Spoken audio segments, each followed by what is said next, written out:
Okay, hi everyone. I am ready to read chapter 9 in book 1 of the Left Behind series. So, chapter 9, here we go. Buck's subconscious waking system failed him that evening, but by 8:45 p.m., he was back in Steve Plank's office, disheveled and apologetic. And he had been right. He felt the resentment from veteran department editors. Juan Ortiz, the chief of the International Politics section, was incensed that Buck should have anything to do with the summit conference. Juan planned to cover in 2 weeks. So the Jewish nationalists are discussing an issue I have been following for years. Who would have believed they would consider warming to one world government?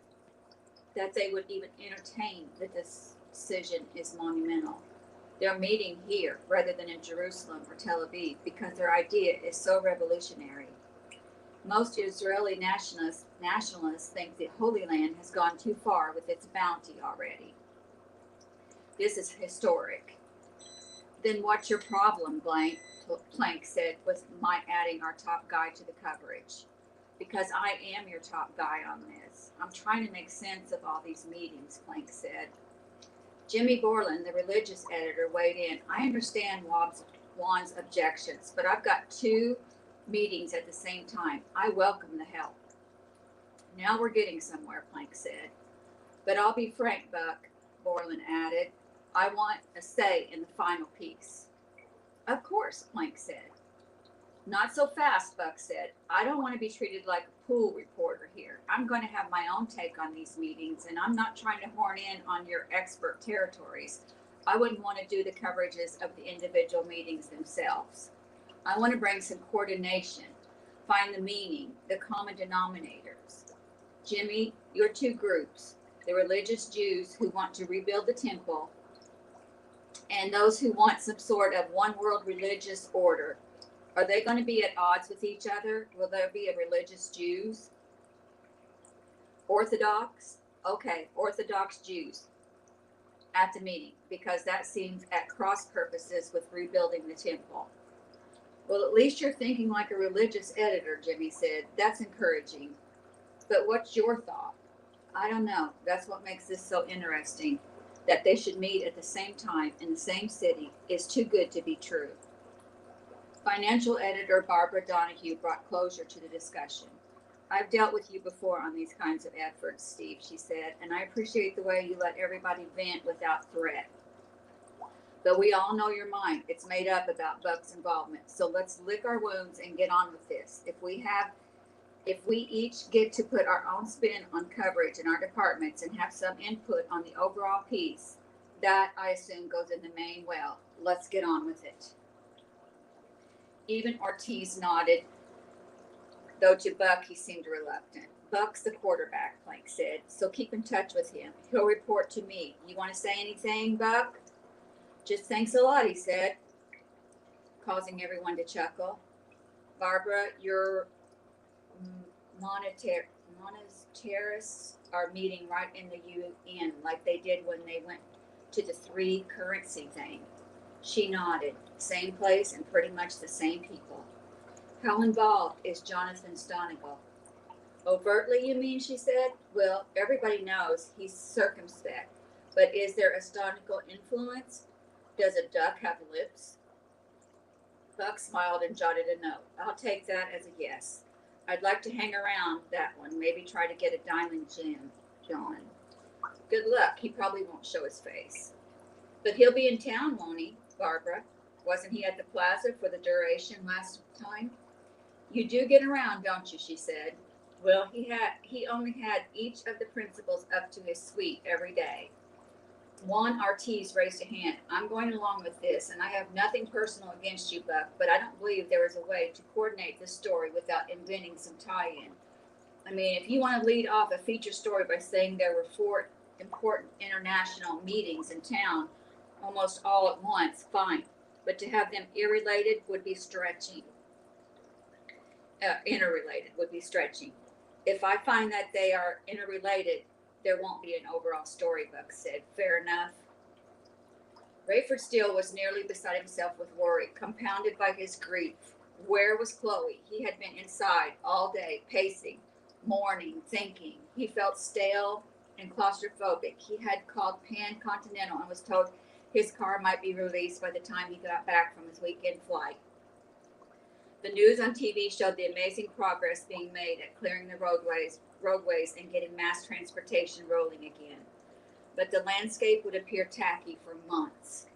Cranes and records had run out of junkyards, so the twisted wreckages remained in hazardous piles at the sides of the road and expressways. By the time Rayford got around to calling his wife's church, it was after hours, and he was grateful. He wouldn't have to talk to anyone. As he hoped, a new message was on their voicemail, though it was communicated by a stunned-sounding male voice. You have reached New Hope Village Church. We are planning a weekly Bible study, but for the time being, we will meet just once each Sunday at 10 a.m. While our entire staff, except me and most of our congregation, are gone, the few of us left are maintaining the building and distributing a DVD our senior pastor prepared for a time such as this. You may come by the church office anytime to pick up a free copy, and we look forward to seeing you Sunday morning. Well, of course, Rayford thought. That pastor had often spoken of the rapture of the church. That was why Irene was so enamored with it. What a creative idea to record a message for those who had been left behind. He and Chloe would have to get one the next day. He hoped she would be as interested as he was in discovering the truth. Rayford gazed out the front window in the darkness, just in time to see Chloe, one big suitcase on the ground. Just in time to see Chloe. Lost my place.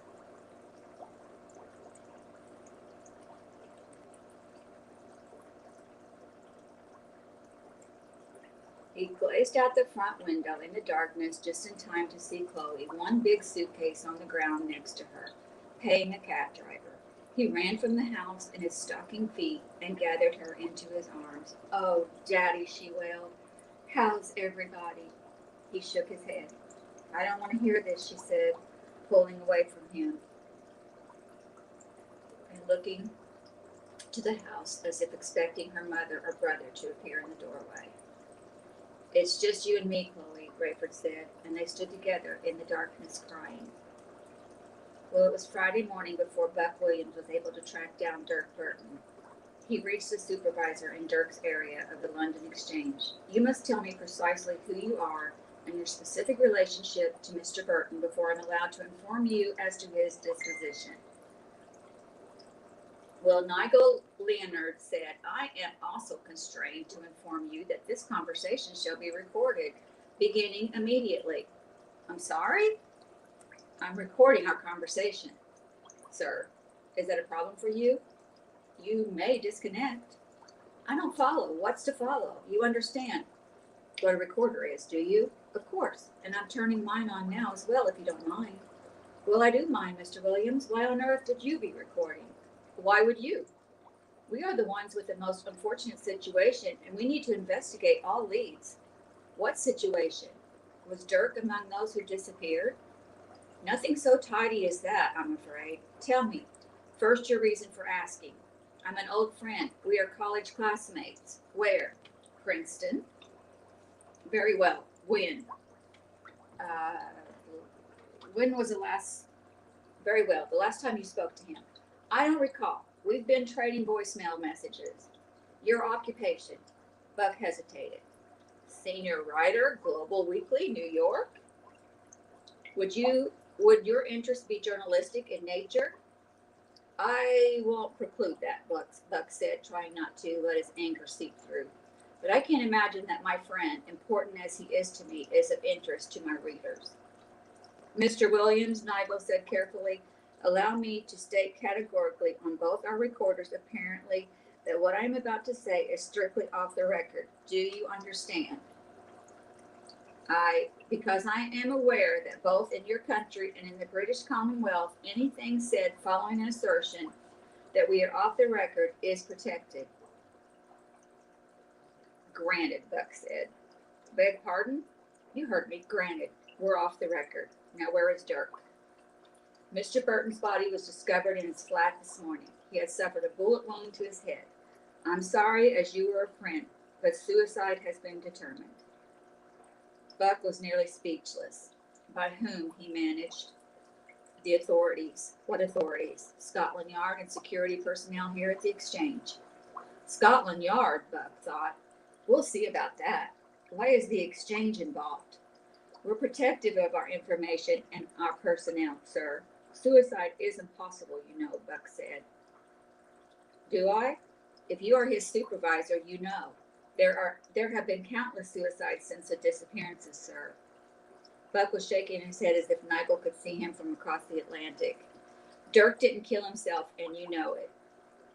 Sir, I can appreciate your sentiments, and I don't know any more than you did what was in Mr. Burton's mind.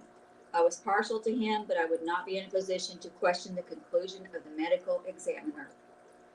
Buck slammed the phone down and marched into Steve Plank's office. He told Steve what he had heard. That's terrible, Steve said.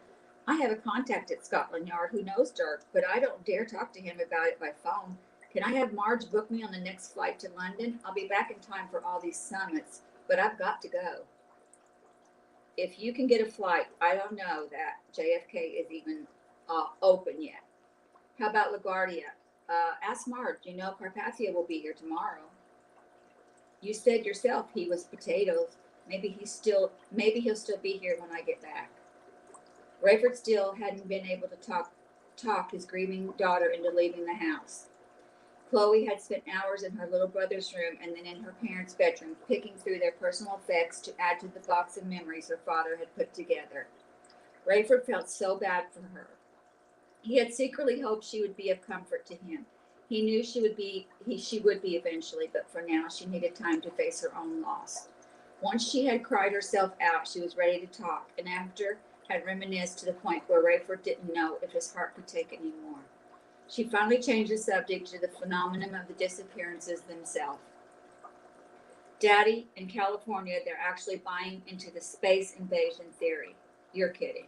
No, maybe it's because you were always so practical and skeptical about all that tabloid newspaper stuff, but I just can't get into it. I mean, it has to be something supernatural or otherworldly, but what? It just seems that if some alien life force was capable of doing this, they would also be capable of communicating to us. Wouldn't they want to take over now or demand ransom or get us to do something for them? Who, Martians? Daddy, I'm not saying I believe it. I'm saying I don't, but doesn't my reasoning make sense? You don't have to convince me. I admit I wouldn't have dreamed any of this even possible a week ago, but my logic has been stretched to the breaking point. Rayford hoped Chloe would ask his theory. He didn't want to start right in a religious theme, but had always been antagonistic about that. Having stopped going to church in high school when both he and Irene gave up fighting with her over it, she was a good kid, never in trouble. She made grades good enough to get her a partial academic scholarship, and though she occasionally stayed out too late and went through a boy crazy period in high school, they had never had to bail her out of jail, and there was never any evidence of drug use. He didn't take that lightly. Rayford and Irene knew Chloe had come home from more than one party drunk enough to spend the night vomiting. The first time he and Irene chose to ignore it, to act as if it didn't happen. They believed she was level-headed enough to know better the next time. When the next time came, Rayford had a chat with her. I know. Okay, Dad, you don't need to start in on me. I'm not starting in on you. I want to make sure you know enough to not drive if you drink too much. Of course I do. And you know how stupid and dangerous it is to drink too much. I thought you weren't starting in on me. Just tell me, you know. I think I already said that. He had shaken his head and said nothing. Daddy, don't give up on me. Go ahead, give me both barrels. Prove you care. Don't make fun of me, he had said. Someday you're going to have a child, and you won't know what to say or do either. When you love somebody with all your heart and all you care about is her welfare. Rayford hadn't been able to continue. For the first time in his adult life, he had choked up. It had never happened during his arguments with Irene. He had always been too defensive, concerned too much about making his point to think about how much he cared for her. But with Chloe, he really wanted to say the right thing to protect her from herself. He wanted her to know how much he loved her. and it was coming out all wrong. It was as if he were punishing, lecturing, reprimanding, condescending. That had caused him to break. Though he hadn't planned it, an involuntary show of emotion got through to Chloe. For months she had been drifting from him, from both her parents. She had been sullen, cold, independent, sarcastic, and challenging. He knew it was all part of growing up and becoming one's own person. But it was painful, scary time.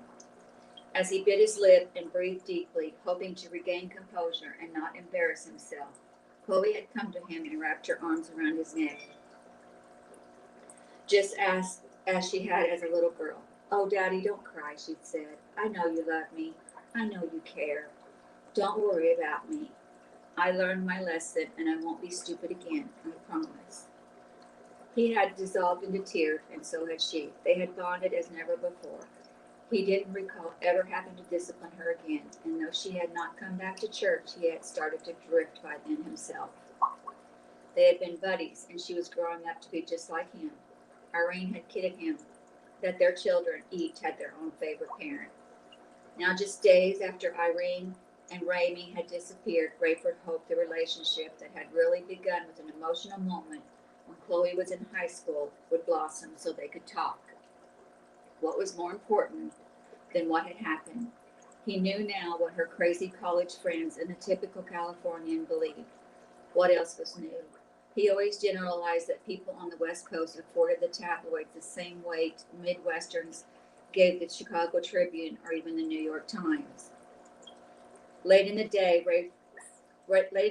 Friday, Rayford and Chloe reluctantly agreed they should eat, and they worked together in the kitchen, rustling up a healthy mixture of fruits and vegetables. There was something calming and healing about working with her in silence. It was painful on the one hand, because anything domestic reminded him of Irene, and when they sat to eat, they automatically sat in their customary spots on either end of the table, which made the other two open spots that much more conspicuous. Rayford noticed Chloe clouding up again, and he knew she was feeling what he was. It hadn't been that many years since they had enjoyed 3 or 4 meals a week together as a family. Irene had always sat on his left, Raymie on his right, and Chloe directly across. The emptiness and the silence was jarring. Rayford was ravenous and finished a huge salad. Chloe stopped eating soon after she had begun and wept silently, her head down, tears falling in her lap. Her father took her hand, and she rose and sat in his lap, hiding her face and sobbing, his heart aching for her. Rayford rocked her until she was silent. "Where are they?" she whined at last. "You want to know where I think they are?" he said. "Do you really want to know?" "Of course." "I believe they are in heaven." "Oh, Daddy." There was some religious nuts at school who were saying that, but if they knew so much about it, how come they didn't go? Maybe they realized they had been wrong and had missed their opportunity. "You think that's what we've done?" Chloe said, returning to the chair. "I'm afraid so. Didn't your mother tell you she believed that Jesus would come back someday and take his people directly to heaven before they died?" "Sure, but she was always more religious than the rest of us. I thought she was just getting a little carried away." Good choice of words. She got carried away. Chloe, Raymie too. "You don't really believe that, do you?" "I do. That's about as crazy as the Martian invasion theory."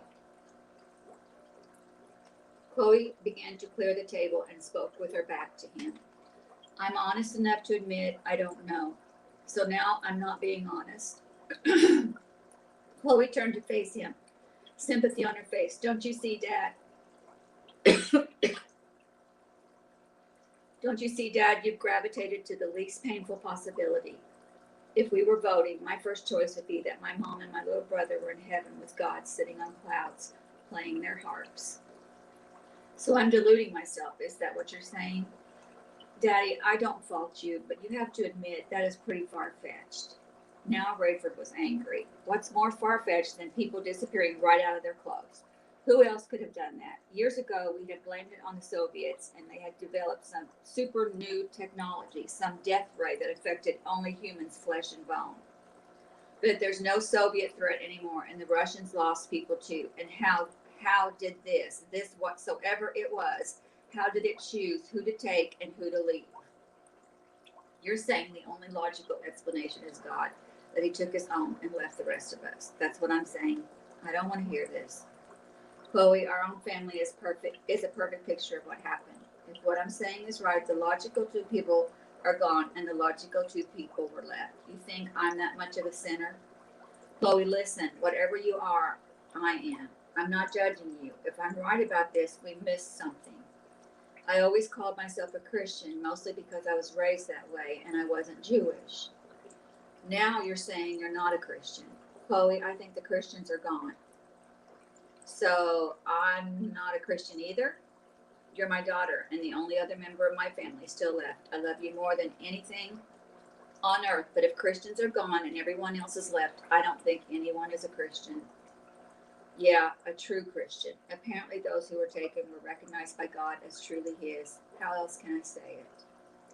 Daddy, what does this make God? Some sick, sadistic dictator? Careful, honey. You think I'm wrong, but what if I'm right? Then God is spiteful, hateful, mean. He wants to go to heaven with who wants to go to heaven with a God like that? If that's where your mom and Rami are, that's where I want to be. I want to be with them too, Daddy, but tell me how this fits with a loving, merciful God. When I went to church, I got tired of hearing how loving God is. He never answered my prayers, and I never felt he knew me or cared about me. Now you're saying I was right? He didn't? I didn't qualify, so I got left behind? You'd better hope you're not right. But if I'm not right, who is right? Chloe, where are they? Where is everybody? See, you've latched onto this heaven thing because it makes you feel better, but it makes me feel worse. I don't buy it. I don't even want to consider it. Rayford dropped the subject and went to watch television. Limited regular programming had resumed, but he was still able to find continuing news coverage. He was struck by the unusual name of the new Romanian president he had recently read about, Carpathia. He was scheduled to arrive at LaGuardia in New York on Saturday and hold a press conference Monday morning before addressing the United Nations. So LaGuardia was open. That was where Rayford was supposed to fly later that evening with an oversold flight. He called Pan Continental at O'Hare. Glad you called, the supervisor said. I was about to call you. Is your 777 rating up to date? No, I used to fly them regularly, but I prefer the 747 and haven't kept my currency this year on the 77. That's all, we're flying east this weekend. We'll have to get somebody else. And you need to get rated soon, just so we have flexibility. Duly noted. What's the next for me?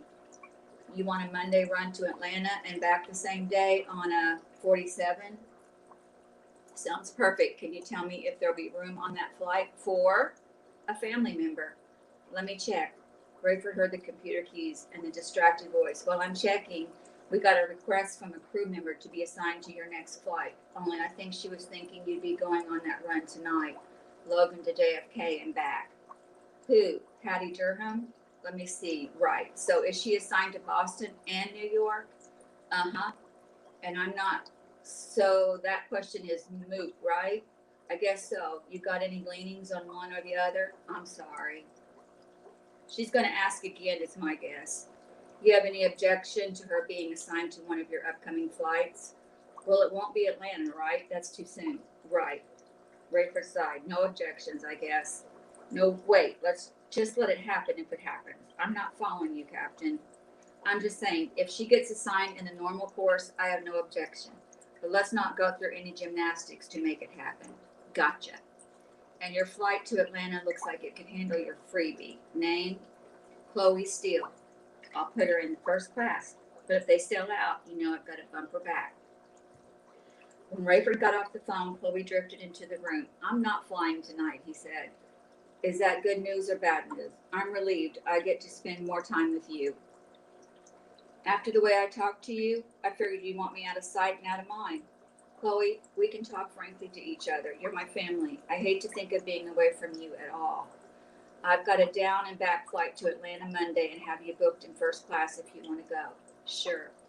And I only wish you hadn't said one thing, which, that you don't even want to consider my theory. You've always liked my theories. I don't mind your saying you don't buy it. I don't know enough to articulate it in a way that makes any sense. But your mother talked about this. Once she even warned me that if I didn't know for sure I'd be going, if Christ returned for his people, I shouldn't be flip about it. But you were? I sure was, but never again. Well, Daddy, I'm not being flip about it. I just can't accept it, that's all. That's fair, but don't say you won't even consider it. Well, did you consider the space invaders theory? As a matter of fact, I did. You're kidding. I considered everything. This was so far beyond human experience that we were supposed to think. Okay, so if I take back that, I won't even consider it. What does that mean? We become religious fanatics? All of a sudden, start going to church? What? And who says it's not too late? If you're right, maybe we missed our chance forever. That's what we have to find out, don't you think? Let's check this out, see if there's anything to it. If there is, we should want nothing more than to know if there's still a chance we can be with Mom and Ramey again someday. Chloe said, shaking her head, gee, Dad, I don't know. Listen, I called the church your mom was going to. Oh, brother. He told her about the recording and the offer of the DVD. Dad, a DVD for those left behind? Please. You're coming at this as a skeptic, so sure it sounds ridiculous to you. I see no other logical explanation, so I can't wait to see the CD. Or the DVD. I don't know why I said CD. You're desperate. Of course I am, aren't you? I'm miserable and scared, but I'm not so desperate that I'm going to lose my faculties. Oh, Daddy, I'm sorry. Don't look at me like that. I don't blame you for checking this out. Go ahead and don't worry about me. Will you go with me? I'd rather not, but if you want me to, you can wait in the car. It's not that. I'm not afraid of meeting someone I disagree with. We'll go over there tomorrow, Rayford said, disappointed in her reaction, but no less determined to follow through, for her sake as much as his. If he was right, he did not want to fail his own daughter. And that is the end of chapter 9. I hope you enjoyed it. And next I will be reading chapter 10. Thank you very much, and you're free to go.